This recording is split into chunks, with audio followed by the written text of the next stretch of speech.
Bonjour et bienvenue dans ce 11e épisode de Sortie du Culte. Le film dont on va parler aujourd'hui entre dans cette catégorie chère à mon cœur, la catégorie What the fuck. Et quand en plus le rôle principal est tenu par Bruce fucking Campbell, je dis sortez la bière et le popcorn, aujourd'hui c'est Booba Hotep.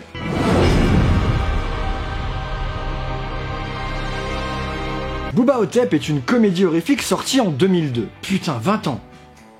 Oh, je suis vieux. Réalisé par Don Coscarelli, qui sera aussi producteur et co-scénariste du film. C'est à lui que nous devons la saga Fantasme, mais aussi ce bon gros nanar qui est Dar l'Invincible. Je l'ai dans le viseur, celui-là. Et aussi du sympathique John Die at the End. Booba Hotep est inspiré du roman court de King is Dead, Tales of Elvis Postmortem, écrit par Joe R. Lansdale, qui en plus d'avoir écrit une flopée de romans, s'est aussi illustré comme scénariste de plusieurs comics, comme Batman, The Lone Ranger, Jonah Hex, Les 4 Fantastiques, ou encore du Tales from the Crypt. Booba Hotep nous raconte l'histoire d'un Elvis Presley toujours vivant mais malade et pensionnaire d'une maison de retraite au Texas qui est maintenant devenu vieux. Aidé de Jack, un autre pensionnaire afro-américain affirmant être John Fitzgerald Kennedy, il va devoir affronter une momie antique égyptienne qui tue les personnes âgées de la maison en se nourrissant de leurs âmes. Alors moi tu me pitches ça, j'y vais direct. Mais cerise sur le gâteau, supplément fromage dans le kebab, Bruce Campbell. Au casting donc de ce film et dans le rôle du King en personne, nous retrouvons Bruce Campbell. Et moi, rien qu'à entendre son nom, ça me fait déjà sourire. Bruce Campbell ? Bruce commence sa carrière en 1972, mais c'est avec son rôle de Ash Williams dans le légendaire Evil Dead de Sam Raimi, sorti en 1981, qu'il explosera aux yeux du grand public. J'adore ce mec. Klaatu Berata.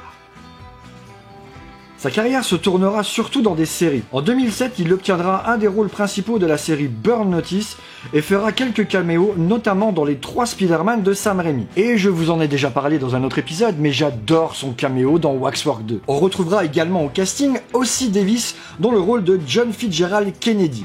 Acteur, réalisateur, producteur et scénariste, il s'est offert une belle petite carrière de plus de 80 films et fictions cathodiques débutée en 1950, qui prendra fin en 2004 puisqu'il décidera en 2005 à l'âge de 87 ans. Nouant une belle amitié avec Spike Lee, ce dernier lui offrira des rôles dans pas moins de 6 de ses films. Pour le reste du casting, on trouvera Ella Joyce qui jouera l'infirmière en chef, dont la carrière se fera surtout au théâtre, pour lequel elle recevra plusieurs distinctions. Elle annonce à la fin du film d'une suite intitulée Booba Nosferatu Curse of the She-Vampire était en fait un canular. Cependant, depuis, Don Coscarelli a changé d'avis, et en 2013, Paul Giamatti a confirmé l'existence du script d'une suite. Ça se fera? Ça se fera pas? Non, ça se fera pas, c'est complètement mort. Et c'est bien dommage, j'aurais vraiment voulu voir cette suite. Rien que pour voir un vieux Elvis campé par un Bruce Campbell qui se balade en déambulateur, le film vaut le coup d'être vu. C'est d'ailleurs ce qui m'avait donné grave envie de le voir à sa sortie à l'époque. Le scénar est super cool, ce qui lui vaudra même le prix Bram Stoker du meilleur scénario. C'est donc fier de ses 79% sur Rotten Tomatoes qu'aujourd'hui, Booba Hotep est considéré comme un film culte. Voilà, c'est la fin de ce 11e épisode de Sortie du Culte. Si vous aussi ça vous donne le sourire quand vous voyez Bruce Campbell rentrer à l'écran, dites-le moi en commentaire, sinon lâchez votre pouce bleu, abonnez-vous, vous pouvez aussi me rejoindre sur Twitch et sur Discord, et pour le prochain film on va parler de légende et de filles pas trop vêtues.